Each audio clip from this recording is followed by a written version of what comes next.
If you're looking for the Hollywood experience in a language you can't understand, then head on down to Viña del Mar, Chile. There are 2 separate beaches, and the nightlife here is so good I had to go to the hospital, which is what they call bars and restaurants around here apparently. I didn't see any dentists, which explains this art concept, nor any veterinarians. But did I enjoy Viña del Mar like this casino demanded me to? I sure did. I'd even call it the Disneyland of South America. Getting there from Santiago is really easy. You just take a bus from Pajaritos. It cost me like $5 US. It's also pretty walkable. I managed to walk from my hotel from the bus terminal, stopping at this bar, of course. Most of them are empty though throughout the day, as everyone else is at the beach. So I took a day trip to Valparaiso, which is a few miles away, and made the mistake of walking there on this crumbling infrastructure. There does seem to be a train, which would have been a better idea, though I did get to walk by the marina, and the majority of the boats were out of commission on land.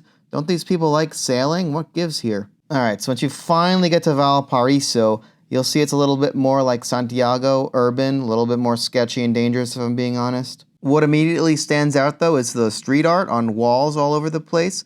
You gotta walk up all these hills before you get to the good stuff if you're not already exhausted from walking. This is not gonna be a good destination for you. One of the main attractions is this piano stairs people can walk up and down, though these people decided to sit down and block traffic as they posed for a photo while I awkwardly videotaped them, all to Beethoven's chagrin. As you keep climbing the stairs and getting higher, you'll see the area gets nicer. I think this is where all the nice luxury hotels are, so I'd recommend staying up here if you can.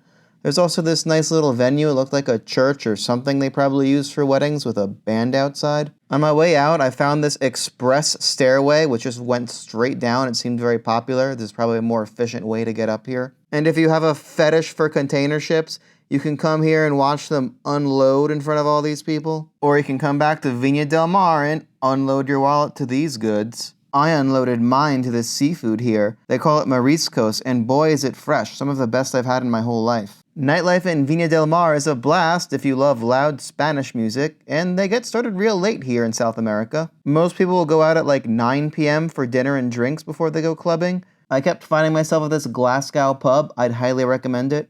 There are a ton of other bars or cervecerias around here. They call a pint of beer a chop, so you'll also see them called choperias in some areas.